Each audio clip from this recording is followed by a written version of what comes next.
Hello and welcome to Behind the Headlines for the week ending May 29th, 2020. I'm Michael Kern from the Ottawa Business Journal. Behind the Headlines is a new podcast from Ottawa Business Journal to explore the top stories of the week. And these stories are mostly determined by you, OBJ readers, based on the popularity of the week's news coverage. In this podcast today, we look at residential housing trends. We'll look at how local accounting firms are evolving. And finally, we'll take a quick peek behind the redevelopment of a long-standing shopping mall. So let's go behind the headlines right now. Please welcome Peter Kavesi and David Sally, two of OBJ's editors. Welcome, guys. So let's dig into story number one. And Peter, we're going to start with you. Housing has been a major story, more specifically the valuation of housing and the potential impact in this pandemic economy. There was a report this week, Peter, that gave maybe a little peace of mind to local homeowners. Tell us about that. Among the many questions that we've all had since the pandemic took hold is how will it impact both the local housing market as well as housing markets across the country. So we had one BC, it was a BC-based consultancy, the Real Estate Investment Network. Of course, there's all sorts of different factors you could use to analyze it. They took a specific look at jobs, GDP, and population across 5 major Canadian markets. They concluded that actually Ottawa is going to be the only major market of those 5 that's going to avoid a housing slump in 2020. Of course, the big factor is the stability that the federal government does give our local economy, both in terms of jobs and continued economic output. They made a comment to say that actually Ottawa's in the beginning to middle of a housing boom. I raised a bit of an eyebrow on it. Certainly it feels like it's been quite a few years that Ottawa's residential real estate market has shown incredible strength, both in terms of housing starts and resales and overall housing prices. So that definitely seems to be giving Ottawa a bit of a buffer combined with the stability of the federal government. Listen, Dave, you had an opportunity to speak with one of the major housing developers in Ottawa, Claridge, a company that's very well known to our viewers throughout the city. You spoke to its leader, Neil Malhotra. What did he have to say this week? Well, yeah, as you say, Mike, I talked to Neil Malhotra. He's the vice president of Claridge Homes. I spoke to him earlier this week, and yeah, much like the BC report, he feels pretty bullish on the housing market, and well, he should. Claridge has a number of multi-unit developments already underway right now and plans a lot more. It just recently unveiled plans for a new 2-building project on the site of the former Webb's Hotel. That's at 1705 Carling, just east of the Carlingwood Shopping Centre. Claridge wants to build a 9-story retirement residence and a 21-story rental apartment there. And Claridge also has a number of other multi-unit proposals on the go. Another one on Carling Avenue, not far from Carlingwood. And of course, it's got Ottawa's marquee condo project. That's the 45-story Icon Tower that everybody can now see rising at the corner of Carling and Preston. Malhotra says the Icon should be done by early next spring. Construction was delayed a bit due to the pandemic, but he says units in the 250-suite high-rise are selling quite well despite the downturn right now. And yeah, he says he's pretty bullish on things overall. Claridge, of course, also has East Flats. That's the 5 high-rise plan at LeBreton Flats they've got in their pipeline. And he says he's going to unveil several other developments in the near future. He says Ottawa is reasonably insulated from any economic downturns because, of course, it's heavy employment, federal government and tech employment base. Great point on the Icon, Dave. Every time I drive down the highway, I'm always looking to it, obviously keeping an eye on the road too, but it's fascinating to see that tower rise higher and higher and get finished. We're going to move to our second story now and go back to you, Peter. MNP is one of the big accounting names in Ottawa. In fact, a Canadian headquartered accounting firm. and they made an acquisition. So tell us about that, Peter. So MMP acquired a Toronto firm, T4G. This is a company that uses artificial intelligence to analyze sales data, inventory levels, and other business indicators with offices coast to coast. What's really interesting is that MMP, as you mentioned, is a national firm, but this Toronto-based company is actually going to be absorbed into MMP's Ottawa-based digital solutions practice. What's really fascinating about this narrative is just sort of the evolution within the sector of, you mentioned, of course, that MMP does have its roots in accounting, but both MMP as well as the broader sector is really evolving. And, we've been seeing that for a while. Here in Ottawa, it was a few years ago that MMP merged with Canada-based 100 Answers, which was a professional service firm providing, again, digital and technology services. So it's a really fascinating trend just to watch how this sector is evolving. And that's a good segue, Dave. You wrote a piece this week on the acquisition and took a little bit of a broader focus and talked to companies like Welch to see, what is going on behind the scenes in the sector, why this interest in data and analytics. So give us a sense of a bit of an analysis of that, Dave.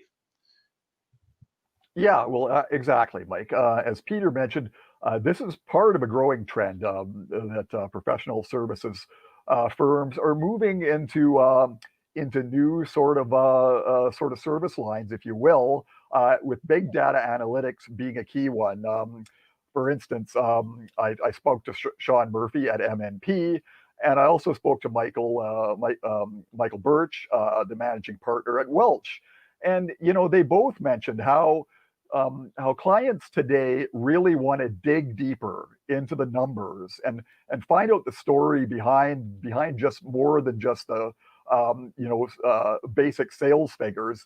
They want to know how their sales numbers, how their cost of sales, for example, stack up against competitors. And so today, it's really all about mining that data to get every advantage you possibly can, especially coming out of the pandemic when every single company is going to be looking for every edge they can find, every avenue they can find to save costs. Well, big data can really play a big part in that.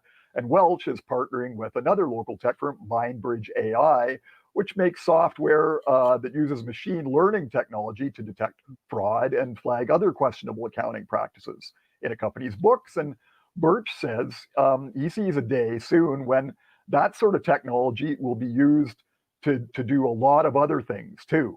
It'll be able to help clients rate themselves against competitors and how they stack up in how efficient they are at doing business using a whole range of metrics. And he says more and more clients are asking about these services now, and they're becoming a much bigger part of every professional services firm's toolkit. And it's only going to become even more important in the years to come. Yeah, I agree. Part of a bigger trend in discussions I've had with EY, they're getting into human resources. Deloitte's getting into technology. So the professional service firms are certainly looking to broaden their offerings to get deeper into helping their clients. Listen, the third story and the last one for today is the redevelopment of a bit of an old school mall on Merrivale. Merrivale is one of the main shopping drags in Ottawa. And Dave, there is a redevelopment proposal for the Merrivale Mall. Tell us about that. Yeah, that's right, Mike. The owners of the Merrivale Mall announced this week that they are actually looking at doing quite a significant redevelopment potentially of the mall at 1642 Merrivale. People are very familiar with it. It's got a Farm Boy, Sport Check, Shoppers Drug Mart. It's in that part of the city, it is certainly a major retail plaza. And First Capital Realty, which owns the Merrivale Mall, says they want to build at least two new residential buildings beside the mall. One a 12-story mixed-use building and the other a 7-story residential building. And this is going to be a multi-phased approach. So First Capital is saying that they're actually looking at a whole bunch of potential different development opportunities at the site.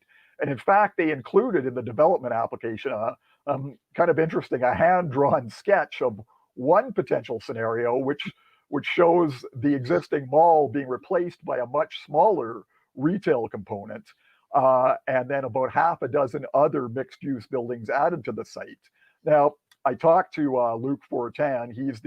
He's First Capital's Vice President of Development for Eastern Canada, and he said that's just one possibility. That's a very preliminary sort of outline of what could potentially happen there down the road. He said for now the company is just focused on the mall and on building the 12 and the 7-story buildings beside the mall for the moment, but certainly he's not ruling out a major rethink of the mall down the road. And this is all part of a trend that we've been seeing in shopping centers across the country, and we're going to be seeing more of in the years to come.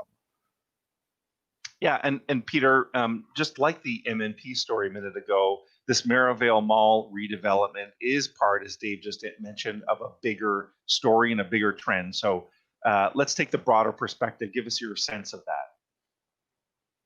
So many of the community malls here in Ottawa and across the country have been under pressure for years. They've been struggling to attract significant volumes of foot traffic, as well as the premium retailers, the premium tenants that would attract more of those shoppers. So a lot of the institutional owners behind these retail properties are looking at redevelopment opportunities, primarily intensification. So, generally, these malls have large parking lots, which present lots of opportunities for high-rise towers.